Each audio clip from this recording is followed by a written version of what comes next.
And bada boom, we're live. What's up, everybody? And welcome to the 11th off-season special of the Put in the Book show. I am Steve.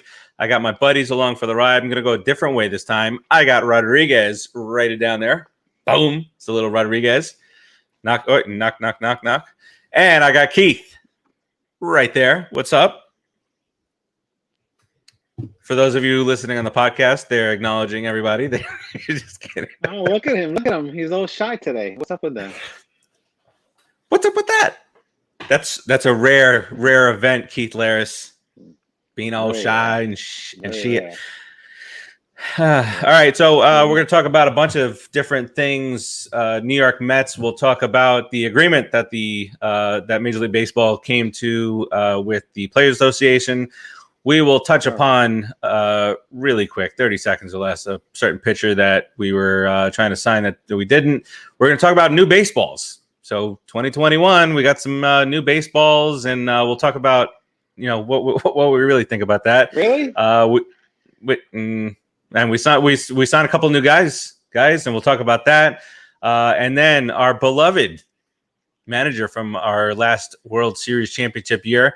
We'll talk about a little story that he had, and then fingers crossed on these Pecota projections. We'll get to that also. But before we do all that, let me send it on over to my buddy Keith. Wait a second. Producer Joe is arriving shortly. So it's Producer Steve for the moment, and let's get to Brooklyn Water Coffee Roasters. .com, from their roaster to your front door. Only the finest beans are hand selected for your pleasure. You like how I cursed, but I didn't really curse right there? Yeah, for pleasure. BrooklynWaterCoffeeRoasters.com. Some delicious coffee. As I say, you tried the rest, now try the best. www.brooklynwatercoffeeroasters.com. There's a couple different lines of coffee that they have. The first one that you really, for me, pay attention to is a 50% more caffeine per cup coffee. Part of that high energy line, which is what they call it, is Cinnabuzz, one of my favorite coffee lines out there. It's delicious cinnamon flavored coffee. Then there's also the Jacked Up Cupcake, which is what we like to call our friend Rodriguez. And it's also a rich vanilla flavored cupcake type of coffee. It's delicious. Their flavoring, it doesn't taste perfumey. It doesn't taste like chemicals. It tastes rich and delicious. You will love all of their flavored coffees. And it's rich. It's vanilla. It's cupcake. It's got to be really bad for you. That's the only problem, right, Farace? How many calories per cup is that Jacked Up Cupcake? Settle. Boom.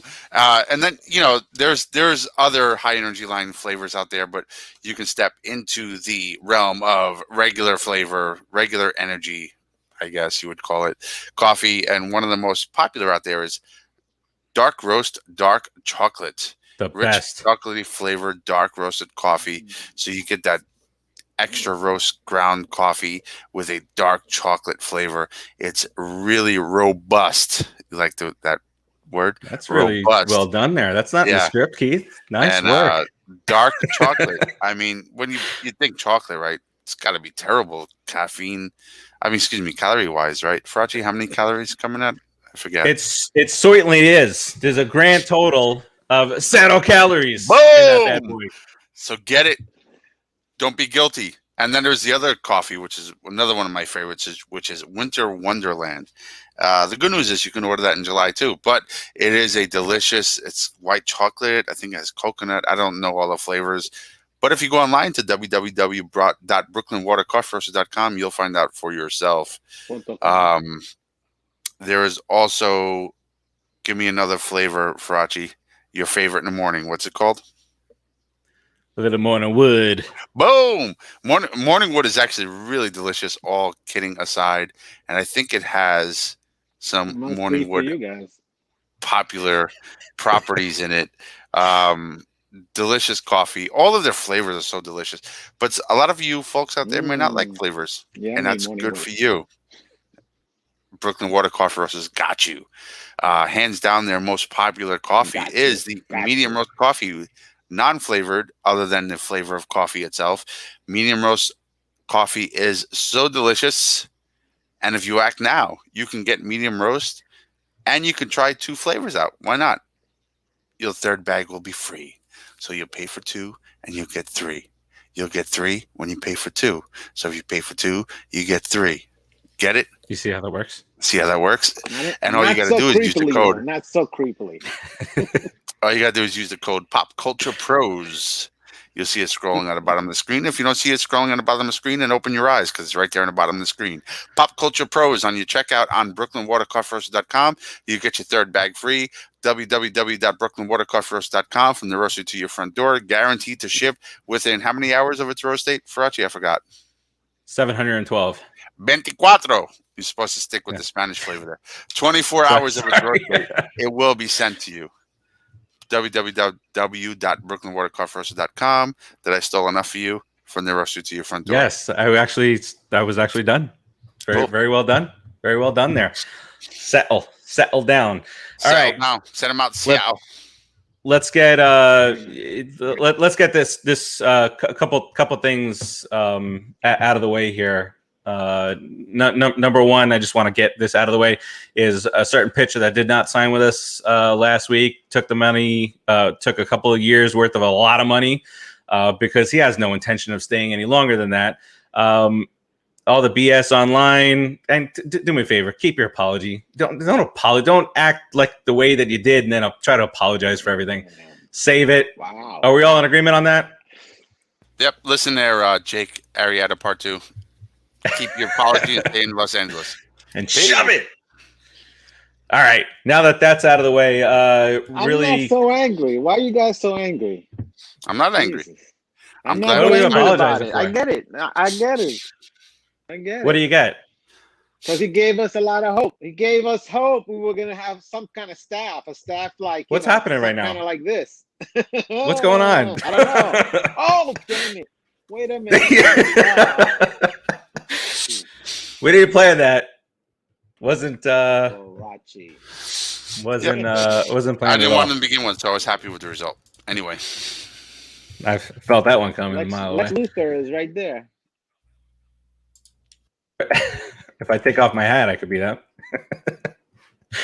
All right. Really quick. Just a quick rest in peace. Pedro Gomez, who was a phenomenal, analyst and reporter for baseball since, I don't even know how long, but he caught on in the mainstream stuff in the early 2000s, 2002-ish. Great guy, and I haven't heard, cause of death yet, but died at a really young age of 58, and he'll certainly be missed covering baseball.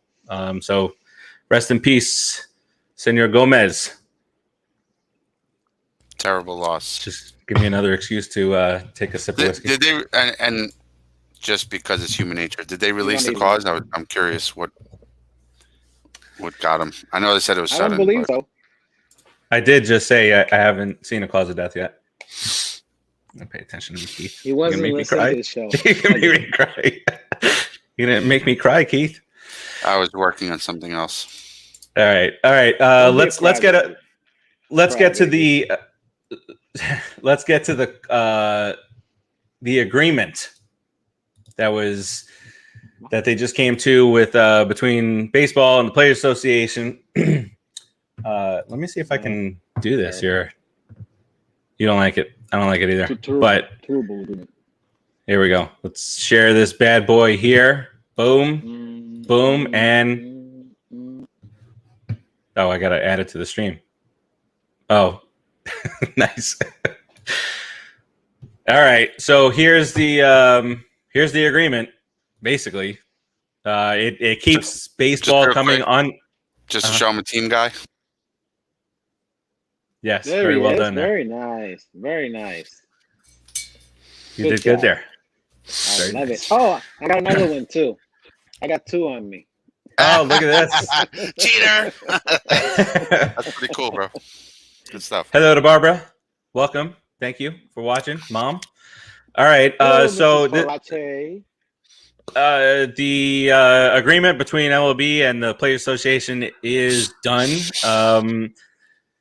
Now, and that's with a slight grain of salt there, but in Keith, I'm sorry. I didn't negotiate this, but it keeps baseball happening on time, April 1st. The owners wanted to delay it a couple weeks or a few weeks. April 28th, I believe, is when they wanted to start off the season and shorten it to 154 games. Players weren't having it because that's less money that they're going to make. I'm good with that.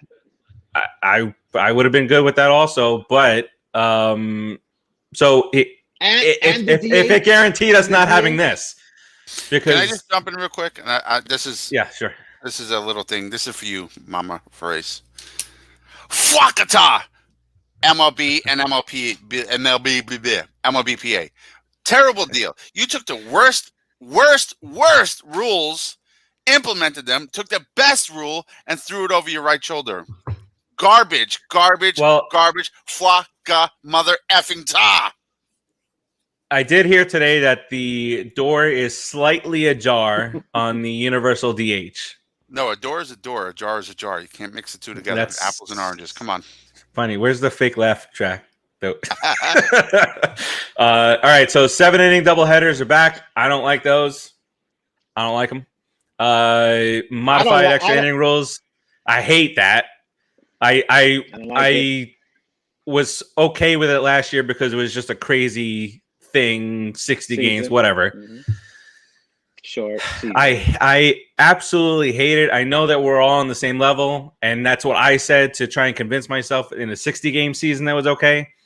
But if you're the home team and the other team gets a guy on second, that just gets the momentum going. And we saw it in one of the games against, I don't remember who it was, but it spiraled out of control for us. So that sucks.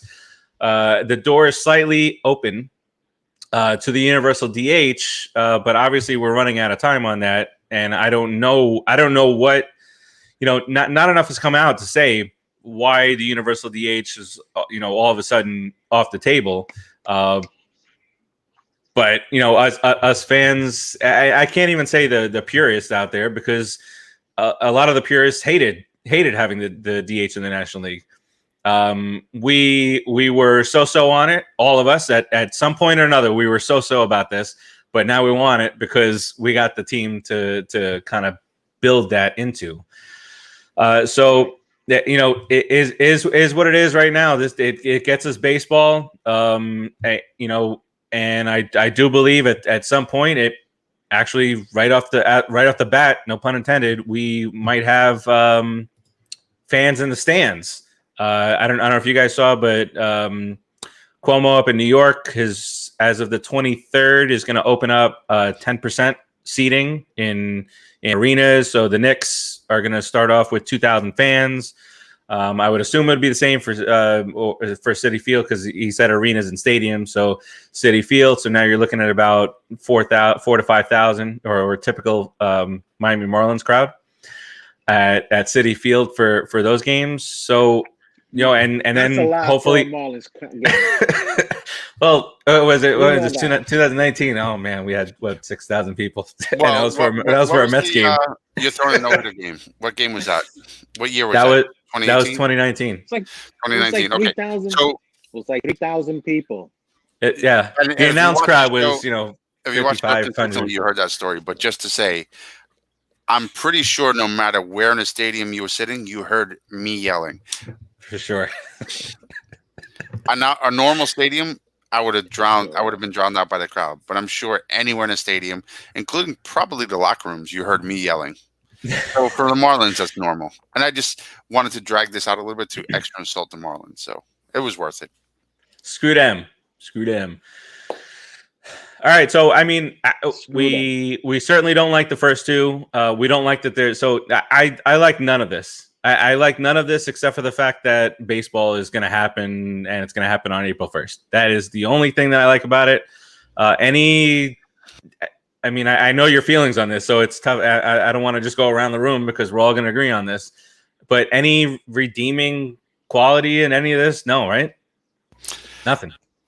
If I were to list the rules from 1 to 3, it would be DH, 7 innings, man on second. Yeah. Man on second is just the worst. It is the worst.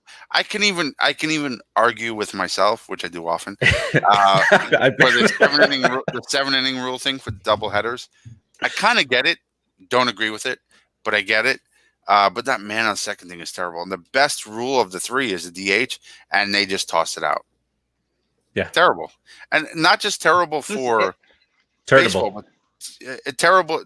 Not just terrible for the fans, but terrible for baseball, because a DH adds runs, adds excitement. I mean, subtracts injuries from pitchers. We all know that story. I mean, the DH rule is a thing of the future. It's gonna, like you guys are saying, it's gonna add more excitement. It's gonna add more offense to the game, and that's what people want to see. The guy on second base, it's a little league rule. I played with it in softball. It's ridiculous. Softball. The double headers, seven inning double headers, that's softball. Again, that's ridiculous. These are professionals, the best of the best. These guys are supposed to be able to play 10, 12, 15, 16 innings a game. They're not supposed to be worried about playing 7-inning games. That's a joke. And if you want to pay them $40 million a year to perform for us, then you got to make them at least play 9 innings every game. Play your 9 innings at the least. The DH is good. It gives us a better team, and we're being selfish, right, guys? That's the truth of it. It lets us play Dominic Smith and Peter Alonso, 2 fantastic hitters. That's all we care about. We're going to be solid. So we're selfish in that sense. But in reality, it's the thing of the future, man. It's going to happen because everybody wants offense. And big, chicks dig the long ball. Remember that? Those commercials?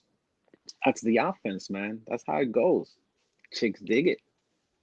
Yeah, I also was very happy with the DH last year. And I think all 3 of us kind of started slowly changing our minds because we were all National League guys, DH, no way. And I think all of us, since that one swing from DeGrom, since that one swing from DeGrom where he pulled something in his ribs, all of us started saying, maybe we should start reconsidering the DH. And if you really think about it, it did. Shaky then. Yeah, and for me personally, that really changed my thinking on a DH. Obviously, like you said, Rodriguez, for selfish reasons, and secondly, it does make a more exciting game. If the 7, 8, 9 hitters are up, it's the bottom of the 8th. It's a 1-run game. They get the first 2 hitters out and the pitcher's up, or a pinch hitter, right? Depending on the situation. But it doesn't matter if you have a standard DH coming up in that particular spot. It's a whole different ballgame. But with a pitcher not batting, if you really think about it, like you're saying, you start thinking about the DH and why it's a valid thing to have right now. Because as a pitcher, I've been a pitcher. I know what it's like to go 6, 7, 8 innings and so on. I don't really give a rat's ass about batting when I'm trying to figure out the game plan. I'm trying to work with these guys. And I know when I get on that mound, I got to play defense too. It's not like the only thing I'm going to do is pitch. I have to play my position and play defense. So I'm a 2-way player regardless if I bat or not. So me personally, as a pitcher, it's tiring. And I like to hit, but not when I'm on the mound. So the DH, I'm all for it now. I've rethought everything I ever thought about it, and I'm old school. Believe me, there's a few things that I'll never be able to get used to. However, I'm for the DH for that particular reason. I know how hard it is.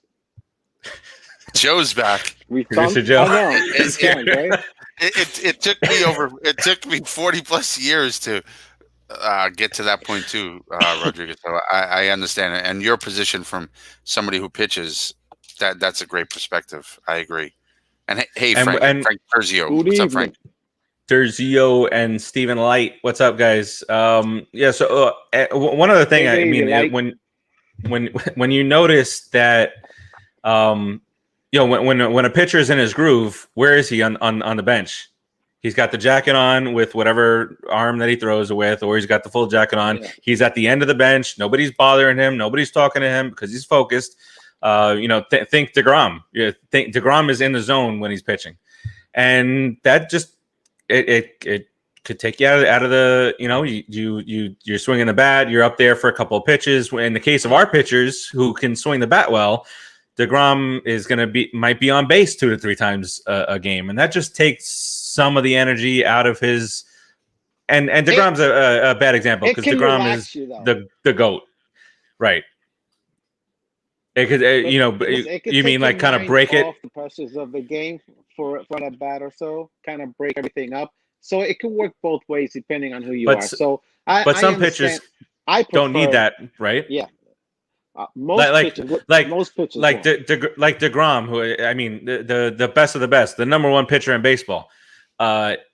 You want him to stay in, locked in the zone. And we've all heard pitchers say, I love to, Dwight Gooden, love to hit. All these guys, they like to do it. Noah Syndergaard loves to hit. DeGrom loves to hit. But DeGrom's getting paid $36 million. Exactly. Your value to the team is to stop the other team from hitting. There's a lot of things everybody loves to do, but what's best to do is a different story. What's best for business, baby. All right. So no. So screw those rules. And, in addition to the non-DH holding down the potential for holding down runs being scored in the National League, the Major League Baseball sent out a memo to all the teams over the last couple of days saying that there's going to be a change in the baseballs for 2021. All the complaints about all the long balls. Chicks dig it. So, but they are making a change to it, and this is really quick. Here's the deal on this. 2019, there was 6,776 home runs hit that year. For obviously that was a record, and it's a subtle thing, but we'll see because first of all they didn't acknowledge that the baseballs were juiced. They never have. The pitchers felt it after the All-Star game. What it was like 2016 or so. But what they're saying that this is going to do, it's an independent lab has found that the new balls will only fly 1 to 2 feet shorter on balls hit over 375 feet. So when we first heard this, it felt as though that they were really trying to cut down on the home run ball for whatever reason. I mean, that's the exciting. We want to make baseball more exciting, more appealing to the younger kids. So this baseball continues to be a great sport moving forward. But you're taking away you experimented with the DH. It was fantastic last year or in 2020. That goes away. You're doing all this little league, bush league shit, and now you're stopping the baseball from flying a little bit further. But it's 2 feet is a lot in a game of inches. Yes, 100%. But when you look at the home runs from last year and the way these guys are built, Pete Alonso is not going to be affected by this. Michael Conforto is not going to be affected by this because they clear the fence pretty regularly when they're hitting the home runs. But it is some of the other guys. What do you guys think about this? Is this a big deal? No big deal? What do you think? Well, from what I understand, it's more to create a consistency between the balls used, right? So, and this is just what I read. I haven't really done a lot of research on it, but from what I did read is the balls we're using today in Costa Rica are hand sewn. So they're looking for more of a consistent process where every ball will have the same approach. And because they're hand sewn, some of the stitching is a little looser and sometimes it's tighter, and that creates a difference in how far the ball flies. And then secondly, what they're doing is the first 3 layers of wool stitching underneath the leather, from what I understand, they're making Hold on. You haven't done a lot of research. You're talking about 3 layers of okay. No, I haven't. That's what I'm telling you. I'm just messing with you. But they're saying it sounds like you've done a lot of research on this. I read like 2 articles. That's it. So the first 3 layers, they're stitching 2 a little more than looser, not as tight as it was in previous years, and that looser stitching is going to create less of a fly on the ball, which on average creates that 2 foot difference. But as Joe stated, in a game of inches, 2 feet is a lot. So we'll see. I honestly think if nobody ever told us anything, we'd watch baseball all year and not even know the difference. I think they're just trying to be transparent to create a scenario, to avoid a scenario where everybody's presenting conspiracy theories, kind of like they did 2 years ago when they said the ball's a little smoother. And I think Noah was a big proponent of that. So they're just trying to get, I guess, ahead of the conspiracies a little bit. I think every pitcher said that. I think it was another pitcher that actually, or Verlander. It was Verlander. Verlander's the guy that came out with that. Listen, Mr. Gines, what's up? You can feel the raised. You'll feel the lightness. You'll feel the lightness, or you feel if the thing is loose. You know, you could feel the ball. If you're playing baseball a lot and you're pitching and you're doing that, you'll know right away, man. But hey, Joe, if you hit the ball right, it should go. Right. I just want to say, hey, Joe, on Mr. Gines, every time he posts on here, just delay all his posts by 48 hours. It's messing with Steve G. Mr. Tom Bohan, what's up, man? Recall the tighter stitches hurt Diaz. This will help. Hey, look, I don't think our power guys need to worry about 1 to 2 feet. Yeah, you've seen some of the balls that Alonso, obviously, Conforto hits him in the upper deck in the right center field. Even the balls that Conforto hits the opposite field get beyond the Great Wall of what they used to call that, the Great Wall of City. Remember that before they brought the fences in. If the balls were weighted, if the balls had a problem going out, it's gonna force these guys to have batting averages again and try to hit 300 and try to hit 320, 330, 340. That'll raise your on base percentage. They won't be swinging for the fences because they can't hit it out. These little peewee guys, little 5'5" guys. That you mean the guys that have no business trying to hit home runs? Exactly, those guys like that. They won't have to do that, and you'll see a lot more 300 hitters now. Instead of a guy batting 227. Thank you, Tom. Timo Perez will not be forever living in Mets lore if he was dealing with these new baseballs, right? Because he would have caught it in the warning track and not over the wall. Anyway, all right. Switching gears really, really quick. Don't want to spend a lot of time on this one, but there is, if you're listening to the rumor mill, which is the off season is the rumor mill. There is some interest, some discussions that the Mets have had with Justin Turner. I've seen all, they said that they can't get together on the number of years and whatnot. Remember he's 35 or 36 and he wants a 4-year deal. Now, listen, I see, we've talked, Rodriguez and Keith and, myself, we've all talked to a certain extent of JD Davis's defense. But the last third baseman, remember the last time that we gave up on a third baseman too soon? What was his name? Justin Turner. He went to Los Angeles, lit it up. I don't want Justin Turner back. No, absolutely not. But my concern is, why are some Met fans, and if you're one of them in the comments, let us know, why are some Met fans so adamant about getting rid of JD Davis? He's proven to be a good hitter. He's working. I mean, he's only 24, 25. Am I missing something here? Did we not learn our lessons from Justin Turner? No. You're right. So Rodriguez, you've been the harshest on JD Davis for his defense, but are you at the point where you just want him gone? I do not want JD Davis gone. First of all, I didn't think so. I love the guy's bat. However, as a former third baseman, also, I can't have a guy playing the major leagues and being scared of the ball. So he's gonna have to prove something to me defense wise. But I'm not gonna Justin Turner JD Davis by bringing in Justin Turner. That makes no sense.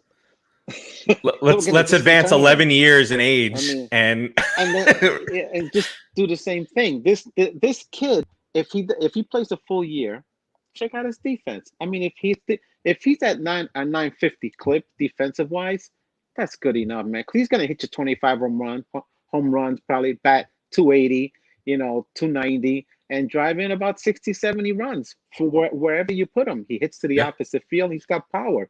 The kid's a good player. You can't get rid of him. Just like Nimmo. Don't do the same thing everybody wants to do to Nimmo, to JD Davis. Two guys with basically the same guy. Everybody wants to get rid of top players. And Nimmo is the top player. Fact. So and JD Davis has had how many Mets moments has Davis already had?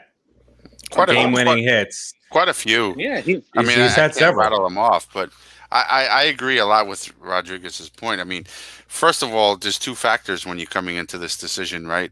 As a fan, right? I'm not a GM, but first one is age. Well, there's more than two factors, but I'm going to look at two, right? Age. So Justin Turner's biggest thing is his batting average. He's got power, to gaps, but he's not a home run hitter. He does have some years where he hits some home runs, but a guy coming into a season 36, going into 37, batting average, he's going to depend a lot on his bat speed, and it's going to start declining at that age. Facts are facts. Too old. He's too old, Keith. Right, number one. Number two, you're going to bring him in for what? He's not a Gold Glover. He's not a hack. But neither is JD Davis. We have issues with JD Davis, but he's not a hack.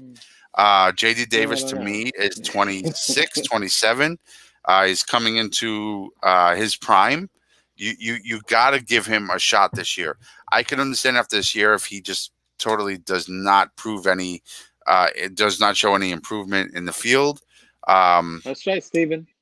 And his bat was a little disappointing in 2020. But I excuse a lot for 2020. 60-game season. Come on. The good and the bad, by the way. What's that? We excuse the good and the bad. It's not like on this show we're not just excusing the bad performances. We're excusing a lot. We're kind of wiping it out. Not in the record books, but we're kind of wiping out because it was what it was. And there was no spring training. Spring training is key for a lot of guys, especially somebody in their 20s. Now you get somebody who's like 31, 32. They've been around a while. JD Davis, his real first shot at becoming a full-time player was 2019. And then you just all of a sudden throw this shortened season at him with no spring training. It's going to affect him. Facts are facts. You got to give him this year. You got to give him this year and see what he does. I think JD Davis has a huge upside. He's a young kid. And getting Turner in here, unless you're signing him to a 1-year cheap deal as a veteran off the bench presence, no. Sorry. Just no. Listen, they have a couple of guys on the bench that can pick up the slack for him, but we're going to be talking about that eventually. I would almost rather I'm not worried about JD Davis. I would almost rather get the Todd father for a year on a cheap deal for off the bench presence because he's a good clubhouse guy. But you're not looking to play these guys. What are you going to do with them? What are you going to do with them? This is a good segue. Producer Joe. It took me a second to know what PJ was. Producer Joe out here, talking about Jeff Kent, all the guys that we gave up on too soon. We didn't give up a whole lot on the JD Davis. It was like an under the radar deal that was like, holy shit, this is what we got. Game winning doubles, game winning sacrifice flies, the ripping. He's part of this. The chemistry. A lot of raw talent. Yeah. When it comes to Davis. Plus, look. I know it was only one full year, but I feel like he became a part of this Mets team that was, that great chemistry. The guys like JD and Conforto ripping off the shirt, Dom Smith, and that I'll never forget. I'll never forget the interview that he did. Screaming at the fans were into it and everything. It was during that part of the season where they were beating up on taking. Beat up on all those bad teams and made the charge against, and that weekend series against the Nationals with the Conforto game winner, the Todd father with the I'm getting goosebumps. For that series was off the chain. Settle down. All right. So I mean, he was part of it. So I don't see any rationale for giving up on him, and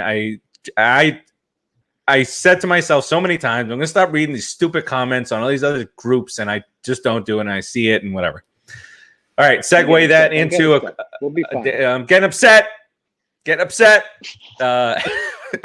So let's get into a couple of the new the hires the free agent signings that we made. The first one hires. I don't know. It sounds weird to me when hire and fire sports guys.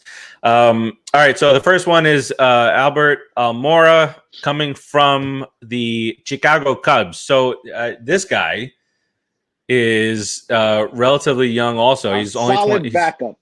He's 20. Yeah, absolutely solid backup. So this is him. This is him in a nutshell. In 2019, he did hit 12 home runs. He's got minimal pop, but he's a defender. He's the guy who's going to be. Remember what we talked about? I think me and you, Rodriguez, at some point last year. There was the prevent defense. In the 8th inning, you bring in. So like last year it was Jake Marisnick. So this is the same type of a player. He was when he was drafted. He was the 6th overall. He's actually better in the draft. I agree. Exactly why I was shaking my head. No, do not compare this guy to Marisnick. Marisnick was fun in spring training, and then just was terrible. Well, what if this guy's the same way? It might be. I'll say bring up Marisnick. Producer Joe's going to do off the rails, but I listened to a couple of different scenarios on this guy, and all the different scenarios they had Marisnick ranked ahead of this guy. So I said even keeled, and I know you guys are saying otherwise, but it is what it is. This guy's going to be a late inning defensive replacement. It doesn't matter. He might get some starts against left-handers in center field. So that's what this guy is. Obviously he only had 34 at bats last year. And overall, if you look back to 2017, 2018, 298, 286. So the guy has shown that he can be a hitter, and we'll see. The other guy who's more interesting. Sorry, go ahead, Keith. If you look at his at bats versus the games played, it shows he was a late game replacement most of last year. And if that's any indication of how he handles coming off the bench, it's not good. But again, 60-game season, got to give him a break. We'll see what happens. The 4 years prior to that, he was not terrible. Yeah, well, listen, he knows he's coming in as a backup. 8th and 9th inning guy. For sure. Spot starts against some lefties. So that's about it. And, it is what it is. As long as he knows that, we're golden. I think he's a solid pickup because, somebody tweaks a little something here and there. He can cover the outfield for a week or two, and we'll be okay. Yep. And for $1.25 million plus incentives. So, it's a fantastic, solid pickup. Great. I love it. The other guy, this is the more intriguing guy because this guy can be more than just a late inning guy in the event that we needed him. This kind of gets a little confusing because he played for a couple different teams, and so again, last year we kind of wipe out just because it was what it was. But look at some of these things that he's done. Look back to 2019, 274, 24 home runs, 73 RBIs, 40 stolen bases. So Sandy and team addressed a big thing for our bench here in it that we didn't have any speed on the bench. There was no speed. And as much as we hate it, we could use that speed in the second base stupid rule in extra innings. Look at somebody. He's had to have 40 stolen bases in this day and age is a lot, comparable to 100 plus from back in the day. Ricky Henderson. And Rodriguez will probably jump in a lot when I say this, whether he agrees or not, I don't know. We'll find out. But I see him as a lot like because I'm going to say a name that is going to ring with you. I see him a lot as our new Super Joe with a little bit more speed. He plays every position. Yeah. He's good at everything. He's not great. He's not bad. He's good at everything. And he's got speed, and we can plug him in any position. And if you all remember back in the 2000 type era when we had Joey McEwing, who we call Super Joe, he was a real big part of that team. He played a lot of games, and he just came in late inning defensive replacement, late innings double switch. Joe McEwing was a big part of our success coming from, I think, the Cardinals back in those days. And I can see this guy Villar. I could see him playing between 80 and 100 games, not starting, but playing between 80 and 100 games, just jumping in, taking place, filling in for injury, pinch hitting.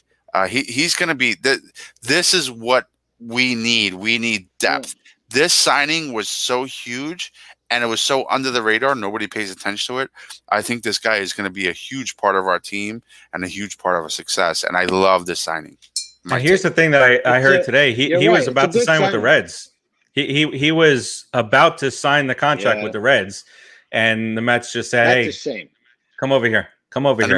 The reason why I mentioned you, Rodriguez, is because I know you did the Mets fantasy camp with McEwing, didn't you?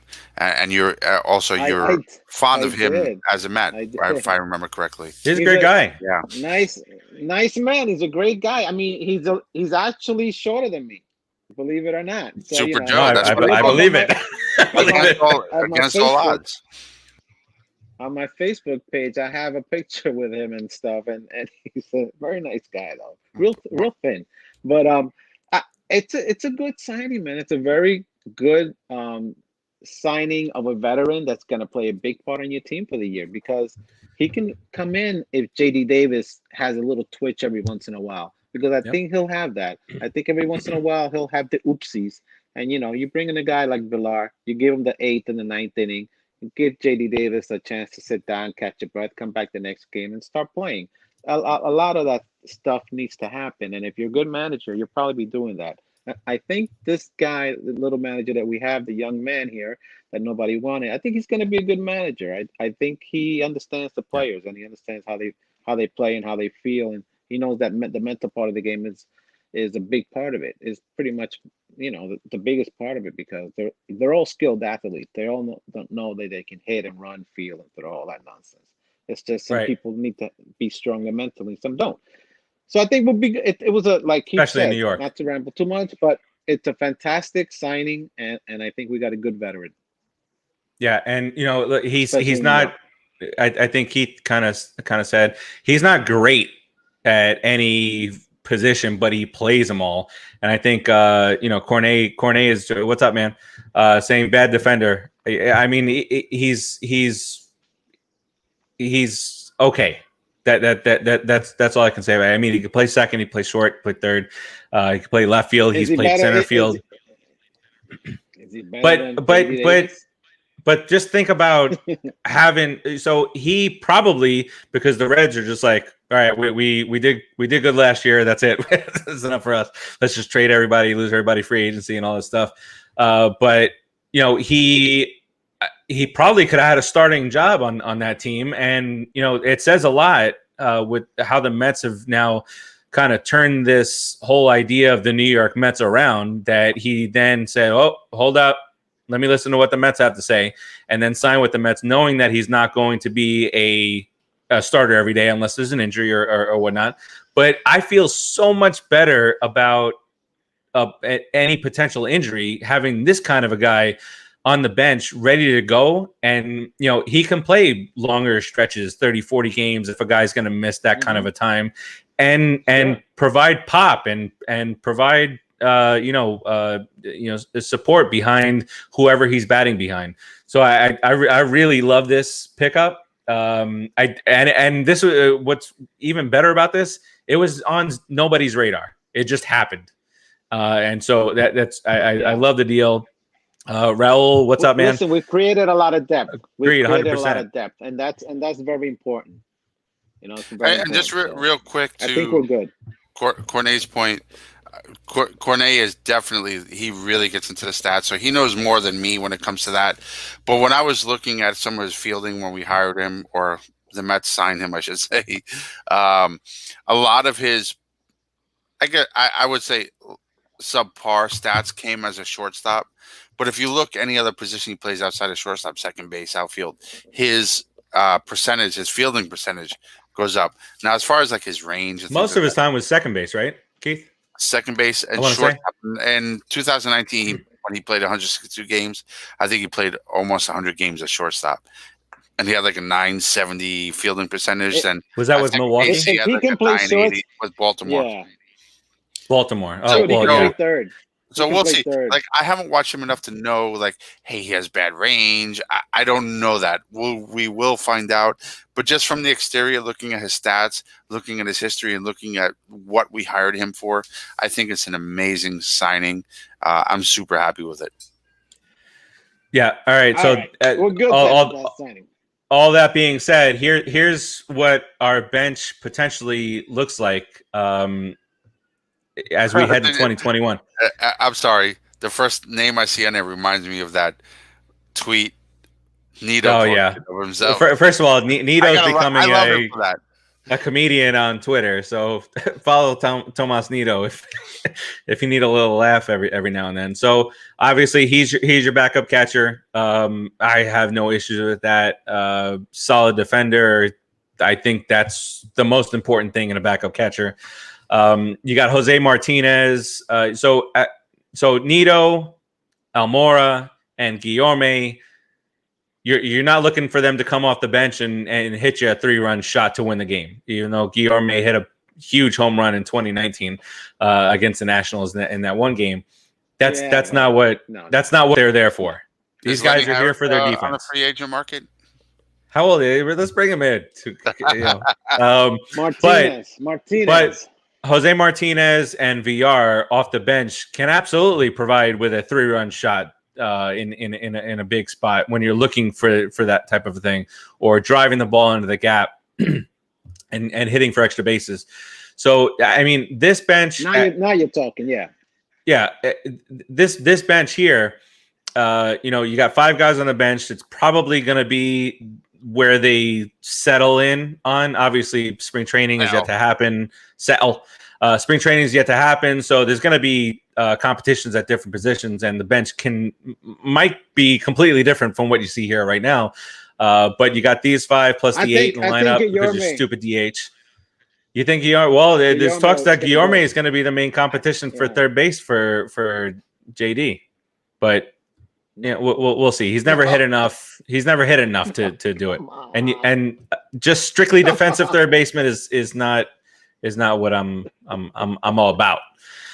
But so I mean, you got your 26-man roster. You got the 5 guys on the bench, the 8 guys in the lineup. So that's your 13 there. You got 13 pitchers. I don't see them going with another bat, just because pitching is needed. You got your 26-man roster. You typically go half and half, or even in certain scenarios, you go with a 14 man pitching. But where's our minor league team? Our minor league team is right up. It's right there. Man. Hop, skip, and a jump. One ringy dingy. Come on down. Rotate. That's how you do it. That's why I'm loving the things they're doing. You got to try to look behind the scenes sometimes. Don't look at the major league team on every detail of being a Met fan. Look at your minor leagues. Look at the signings. Look at the surplus of players that they're trying to keep on the squad right up the road in case there's an issue. Met fans think about that stuff, and you'll feel less angry all the time. And I'm not 100% convinced Fernandez is going to be on the major league roster. We'll see. I think he's one of those in the air guys. If somebody comes, you mean Martinez? Jose Martinez. If somebody comes up in the spring training and super impresses, I think he's done. That's why I said there's no guarantee that those 5 are the 5. And if somebody comes up and there's no guarantee. It will lengthen our bench, so to speak. For sure. Steve asked my opinion on who our next acquisition will be. I'll make this quick. What you think, Keith? If we make something big, it's probably going to be something like Odorizzi or pitching. Pitching, I would like to see Odorizzi. That's my answer, real quick. And I heard this morning, I was doing some research on that, and Mets are not connected with him, which means they'll probably sign him. But the pitcher that the Mets are connected with is not somebody that I'm really interested in signing, and that's Jake Arrieta. But we'll see. We won't talk too much about it. But I think the three of us are, it's Odorizzi. That's who we've talked about in the last several weeks. Even when we were talking about Bauer, even when we were talking about Springer, we always talked about Odorizzi. So not into we'll see there. Arrieta to me is a throwback Mm-hmm. of actually he's a future reference of what Bauer will become. Definitely could be. I think we lost producer Joe, by the way. Inning. I think we lost producer Joe. Okay. So we can rant and go on topics for I'll do it. Long? No. I'll be the guy. Sorry, Rodriguez. What were you saying? I don't know. That's good. Take another sip. Take another sip. See if helps you remember. All right. Moving right along here. Let's get to. Oh, hold on. I have to stop. I cannot wait until this pandemic is over and everybody's euthanized. I'm sorry. Everybody's vaccinated. And everybody's dead. I said that everybody's dead. I said that on purpose. But I can't wait till everybody's vaccinated. And those are his friends. The three of us can go to a damn bar and watch a Met game. I miss that. But we used to do that occasionally, and I miss watching a game with you guys because we're all so passionate. We would all argue about something we all believe in, and we want the same goal, but we'd find a way to fight about it. We had some great videos from opening day, great times, 2019. Yep. That's when that was our first year with Cano, and he hit that home run off of Scherzer, and we were like, "Oh, Cano's gonna be great." Yeah. But meantime, we all have the same goal in mind, but we can just banter with each other for 2 straight hours, have a shot together, and walk out laughing. That's what Met fans are, and I miss that. I can't wait. Pretty much. Raul agrees with Rodriguez. AAA team Syracuse has to be good to bring them up if there's some injuries in the major league roster apps. And kudos to them for securing Syracuse. Yeah, the true talents in AA, the next level replacement talents in AAA. Yes. Those young guys play out the seasons down there. Let them get experience and get better. Yep. And we're stock up on AAA, and we'll feed the beast from there. Yeah, get rid of Team Tebow. He's taking up a spot. All right, listen. Is he still playing? He's still there. What's going on? Get rid of him. Cohen didn't He's fire gone. him. You know why? Because Cohen's a money guy. Cohen's a money guy. He knows. He knows the Tebow. He brings the fans. Yeah. He's not gonna do anything to Tebow. No. Tebow curse us.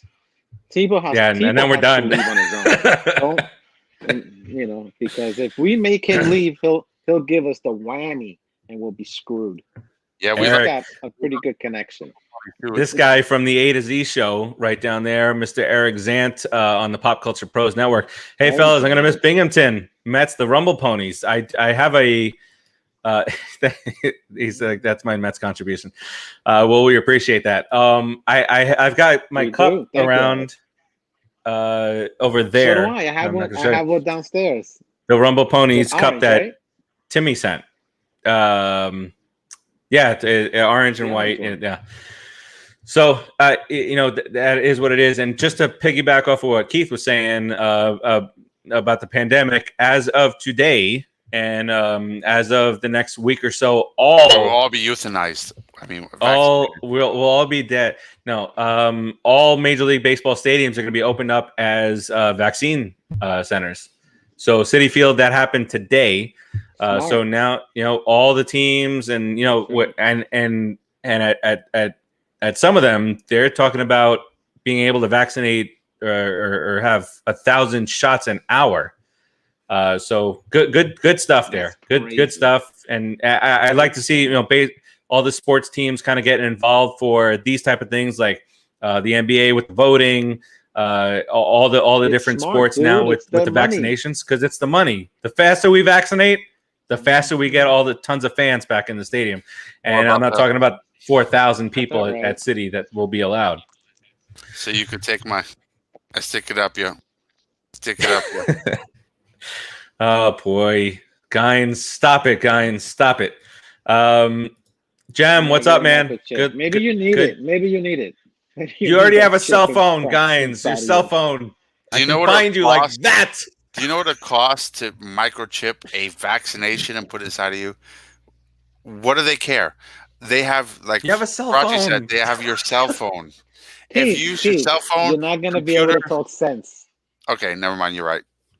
All right. Here's a question from Mr. Zan. You're right. I'm done. You're right. I believe.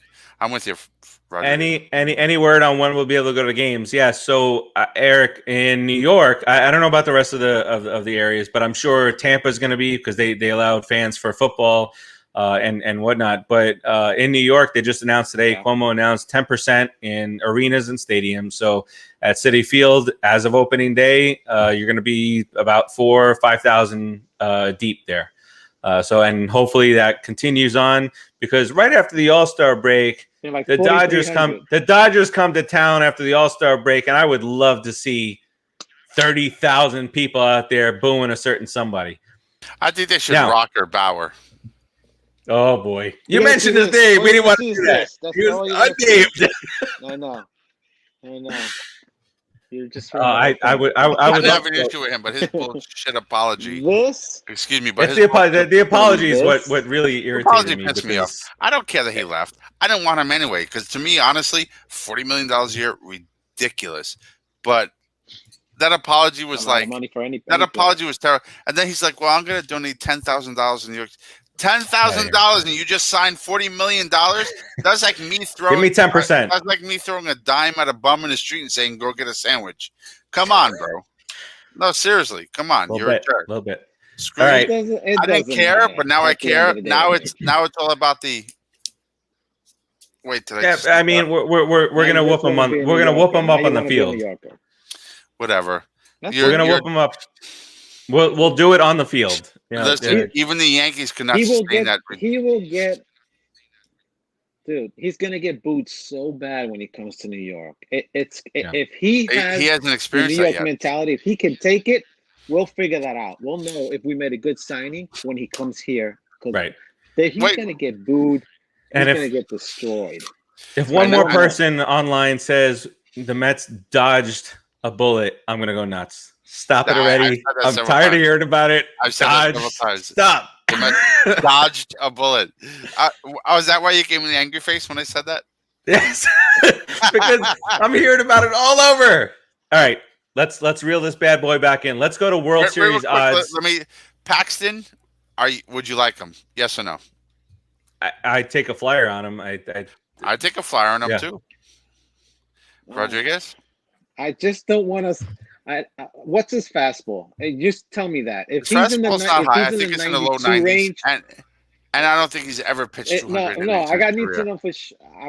I'm not gonna say yay or nay until I know what fastball he has, because I don't want a soft tossing lefty anymore. I'm sick of them. They make me sick. He's a righty. Since Glavine was born, no, Paxton's not a righty. I thought Paxton was lefty. But he was a lefty.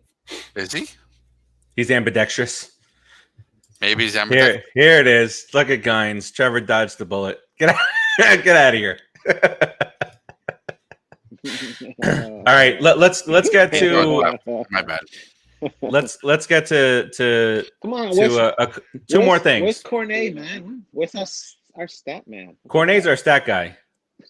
I had to put that back up for you, Cornet. How fast does Paxton throw? All right. Stop running the show, Keith. Let Farace do it. He said, Cornet said, "Oh my God, he can still hit mid-90s on his fastball." Come on, man. Mid-90s, I'll take him. Yeah, I'll take a definite flyer on him. Let's grab him. Let's grab Odorizzi. We're a team that's building depth right now. But imagine the difference. I mean, Odorizzi and Paxton versus Waka Waka. That's going to push. Waka Waka and Porcello is like that would push Peterson out.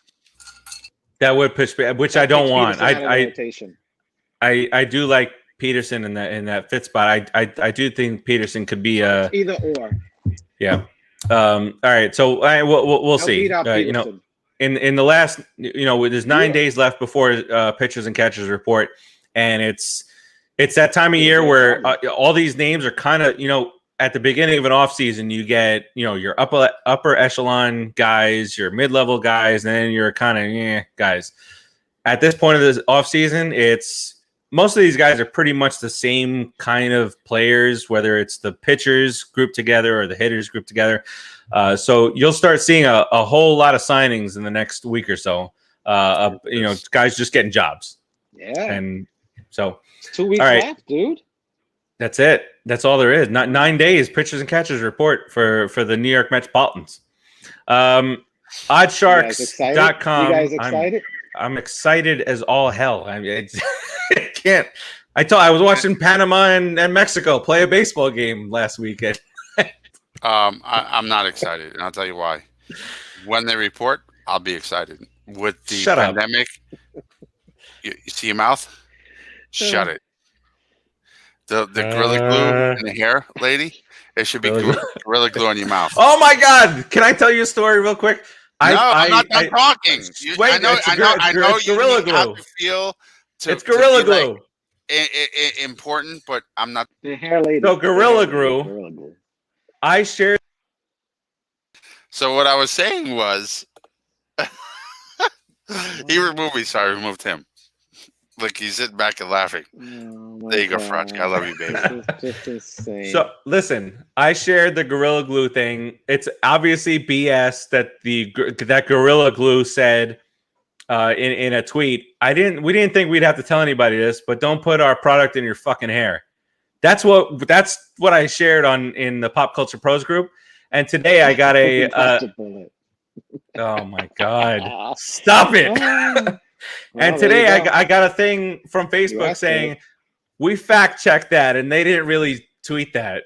No shit. It was a joke. Of course, because it didn't have the little blue circle with the check mark. First of all, second of all, if I need to tell you don't put Gorilla Glue in your hair, then you should not exist on this earth, and it's just natural process of elimination. It's like saying if you put a lighter by your ass when you fart. If you put a lighter by your ass when you fart and you catch your ass hair on fire, you should go sue Bic. No, you're an idiot, and you should just someone's going to do that. Being an idiot. It's funny. Over 4 million people watch it. It's hysterical. Funny. But now that she's got a lawyer and everything else, it started becoming aggravating because you're an idiot. You guys think I should put Gorilla Glue in my hair? You should. No, you should. Yeah. Right now, you should put some on and just go, "Oh, mamma mia." Look, hey, hold on a second. If I put, see my spot? Oh wait, I don't have one.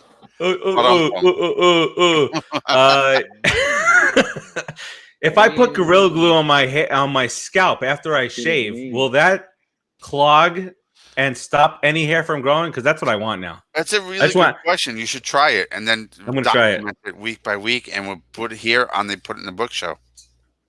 And I'll still, what? Put in the book show. All right, can I finally get to my Odd Sharks thing? Jesus. Yeah, go ahead. Hurry up. Christ. What? All right, hurry up. Cheers, right? Cheers, buddy. All right. Cheer yourselves. All right, Odd Sharks. This is the updated World Series odds. The Mets are now number 4. Damn degenerate gambler. I know, but here's the degenerate gambler in me says I got the Mets at plus 1,600. I got the Mets at 16-1 odds. It's now down to 9-1 odds. So I'm good with that. I like that a lot. And we're not done with the offseason, so you might even get better. Yeah, a little better. All right, so this is the top 10: Dodgers, Yankees, Padres, Mets, White Sox, which White Sox. Here's my take on the White Sox real quick. I feel like this is the type of the offseason that a team generates a lot of discussion and then falls way short. That's my take on the White Sox this year. Braves. They signed our catcher, didn't they? They did. No. Was it Detroit? Who? Which catcher? What's Ramos. His name last year? Ramos. He went to Detroit. But stopping right there on that particular subject, chance. What have the White Sox done to jump them so far ahead in the major league? Of all the other major league teams. I cannot remember who they've signed. Me neither. Off the top of my head. Come on. I think their first base is really good, right? Or third base. Abreu is great. Abreu is phenomenal. Who did that? They signed. What was that pitcher Ramos, DH? No, Ramos went to the Tigers. They signed the pitcher that the Braves signed last year that I wanted. I want to say they got Lance Lynn, and who was the Lance guy? Lynn, he's pretty good, yeah. What's remember, the guy? Fuck my salty nuts. I cannot remember the guy's name. He was an Astro. Why are you talking And about we wanted him last nuts? year, and then he went to the Braves, and I cannot remember his name to save my life right now. Oh, Cornet. the guy with the beard. Yeah. Ron? Yeah, no, the lefty. No, with not the beard. no, the lefty. Is it Kirchhoff? Dallas Keuchel. Liam Hendricks also. They also signed Liam Hendricks, who we wanted. Thank you, Cornet. I appreciate that because I'm old now, and my mind went blank. But rounding out the top, he's solo. He's got to speed it up, Cornet. Yeah, get it together, Cornet. What are you doing? Who signed Fuck my salty nuts?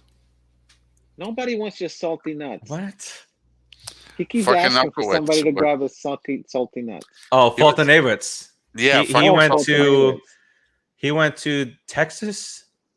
I made that up.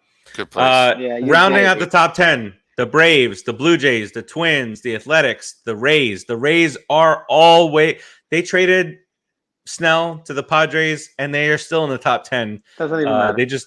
They actually, look, I didn't make it up. Cornet, the Rangers. He went to the Rangers. I said it. He went to Texas. That's our two. That's our go-to. Island. You're the man, yes. Cornet. So and then there's like 3 or 4 teams that are actually tied for 10th, but whatever. But Tampa's always involved in it. And then so the fantastic. I always feel like it's them in the American League and it's the Cardinals in the National League that can just pop guys in. Last thing that we'll talk about this week in our 11th off-season special. But before we get to that, let me get to this because I forgot it last week. Sterling's Paradise. Ooh, Sterling. If you're looking for authentic Haitian food in South Florida, Sterling's Paradise is the way to go. You have the address out there for those of you listening on the podcast. They are located at 360 State Road 7 in Margate. Again, 360 State Road 7 in Margate. Very easy to remember. In Florida. So don't order. Don't Uber. Broward County. If you're in New York, don't Uber it. Or expect it to take a little while. Their phone number is up on the screen, 754-971-8955. Again, 754-971-8955. They have lunch specials. They have breakfast, lunch, and dinner. Fantastic, authentic Haitian food. It is good. I've tried it. We like you guys said in previous weeks, we know the owners. Fantastic people. Go ahead and order on Grubhub. Okay. Speaking of the owners, you know what Haitian food tastes like? Oh, go find out. There she is. There she is. Because Pierline. If you want to know what a Haitian tastes like, or Haitian food. Haitian food, family show. I don't know. I'm not sure what he said. I don't know. Third base. Not what I said. It's what you said. I was asking. All right, last bit of discussion here, and we'll get into some more of the full blown expectations around baseball as we get into spring training. But I do want to pop up here, Pecota. They did their. Oh, look how small this shit is. Anyway, language. Sorry, Georgie's joined us. Georgie, what's up, guys?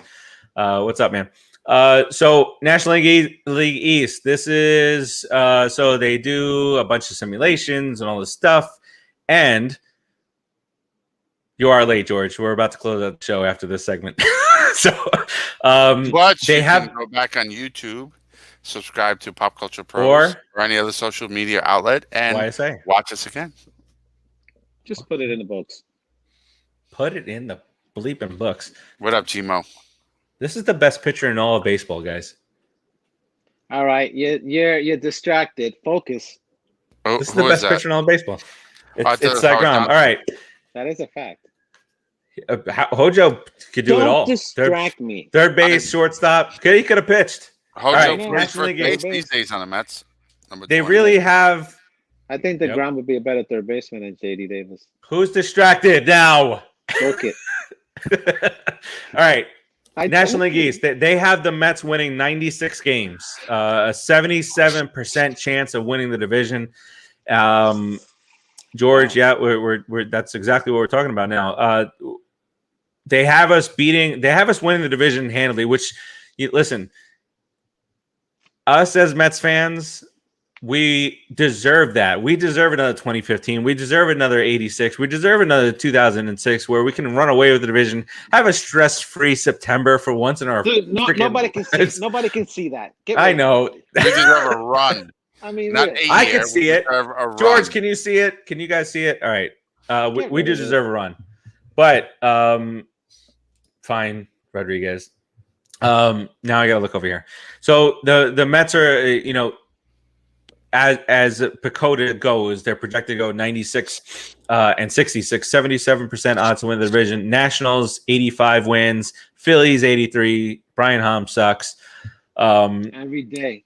Here's the part where I for me, and I'm not simulating any games here, but I flop Braves and Nationals. Spoiler alert for my possible predictions. But I would also take this. The Braves at 82 and 80, 14 games behind us. Loving it. And I'm sorry to say this to all you Marlins fans.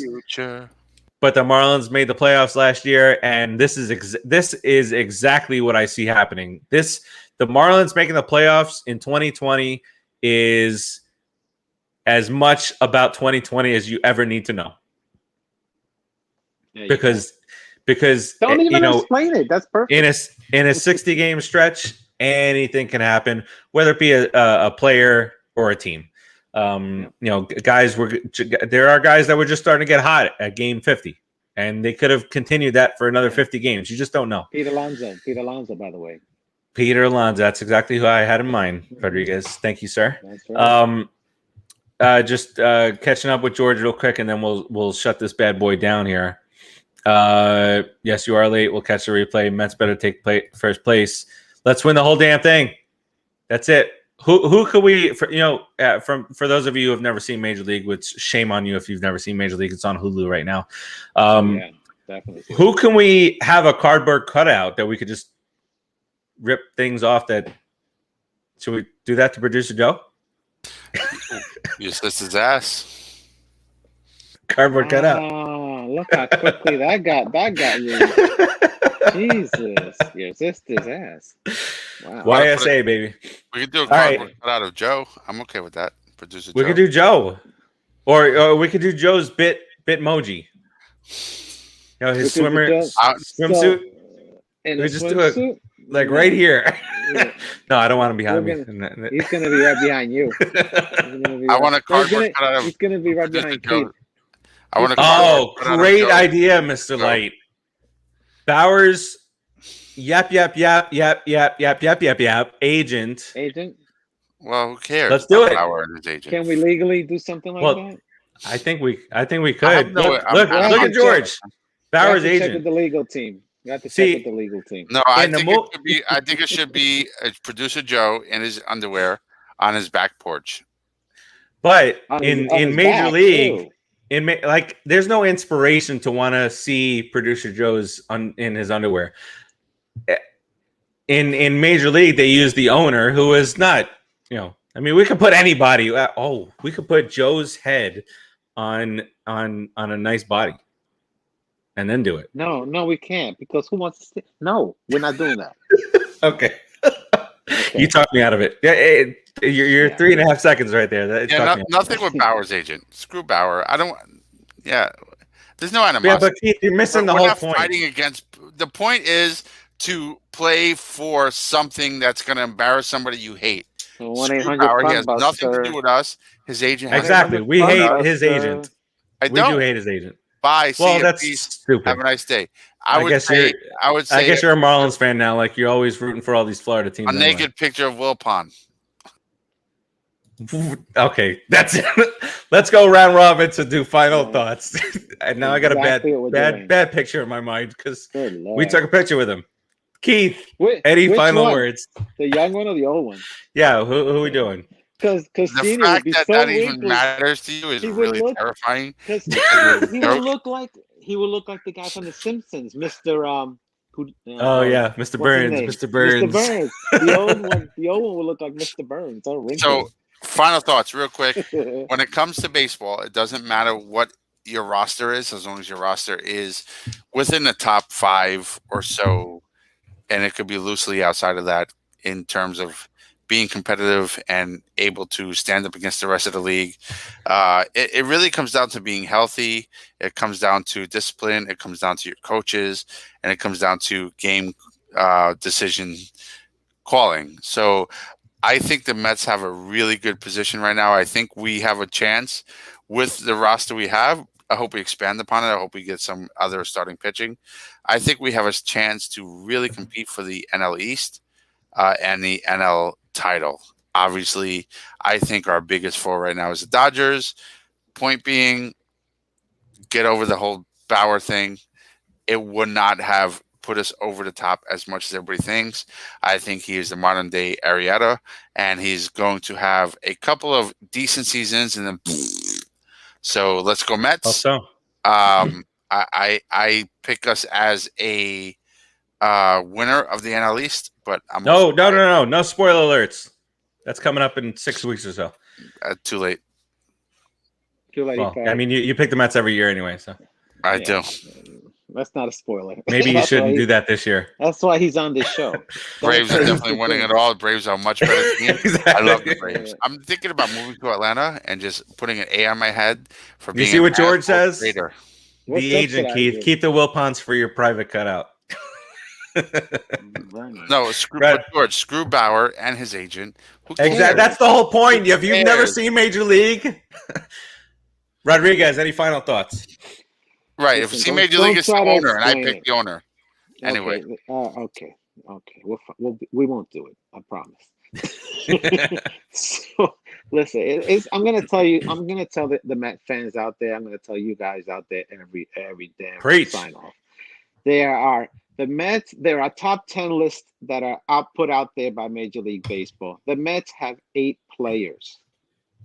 Okay, in the top 10 list at each position. They have 8 out of the 10 positions out there. The Mets are loaded. Their starters are going to play well. If their backups are half as good, which we just went over the backups, and we picked some other guys in the Syracuse place, we have good guys out there. We're going to be a stacked team. Yeah, we could take the division if we want, if we play really hard. However, I think the Braves are going to put up a bigger fight than that Pecota or Petland review said. I think they're going to put up a bigger fight because I don't think their staff is as good, but their hitting is fantastic. So I think we can do it, guys. The Met fans should be really excited. We should all be extremely happy, man. It'll be a great year. Take care of yourselves. Be safe. Keep the mask on. Safe distance. Let's go, Mets. Yes. All right. My final thoughts. I echo the sentiments of Rodriguez and staying safe. Wear your mask. Do your thing so we can get everybody out to the ballpark at some point this year. Everybody out to the basketball arenas, the hockey arenas, just everywhere. Let's just get back to normal. But before that, we got to take care of ourselves and be safe out there. As far as Pop Culture Pros is concerned, our parent company, PopCulturePros.com. There are several contests up on the site right now that you can go enter. The latest one is for Fandango codes. So head to PopCulturePros.com. If you're watching right now, you can enter to win Fandango codes. If you're comfortable with going to movie theaters right now, ton of different shows, comic book shows, sports shows. Right after this show, at some point tonight, not right after, the 4 quarters show returns. 4 quarters is basically just that 4 different quarters of different sports talk, a halftime and overtime. And Dave and Align will get with that. If you go back to earlier in the week, the A to Z show on Monday, excuse me, the Just Too Sweet show last night, and they had a very special guest on, former indie wrestler I cannot remember his name right now, but he was a lot of fun. He wrestled with Rodriguez. He wrestled King Kong Bundy. King Kong Bundy helped train him. He just passed away too, Bundy. Yeah, right? yeah. The Samoans, all those guys helped. Even back in the day, they talked about Yokozuna back in the day. All that good stuff. So good show last night. That's great. Obviously the best show on the network. My father, my brother, and I chased down King Kong Bundy to his limo at Shea Stadium. He went to a Met game. Oh, really? King Kong Bundy was a Met fan, so he was from Jersey, right? Not sure, but he was at a Met game, and my brother, my father, Bam Bam Bigelow. That's Bam Bam. Sorry, Bam Bam with the tattoo. Remember, he fought Lawrence Taylor at WrestleMania. It was King Kong Bundy that we definitely saw. Yeah, that's very cool. Limo. Yeah, and then we got our show tonight, the 4 quarters. Afterwards, Jader and Kyle's show will be on this week. Tune in for the next time. I'm not sure if there's a time and a date for the episode 3 of The Doors with Keith, our very own Keith and Timmy. They're doing a fantastic job on that. And after the Doors show on Pro Tunes, which is the name of the show, Jader and Eric will dive into Metallica. So that's what you got looking forward to after that. Cool. That will do it for us. We're going to put a big old blue and orange ribbon on this bad boy. 9 days. Next week, we're going to be 2 days away when we do the show from spring training. Let's do it. Do it. Do it slowly. Do it, Simo. Do it slowly. Do it. All right. That'll wrap it up. We'll talk to you guys next week. And obviously, as always, we'll keep you posted on all the Big Mets information in the group. So follow us there and on the Facebook fan page and on Instagram and your sister's ass. And we'll talk to you next week. Peace out, everybody.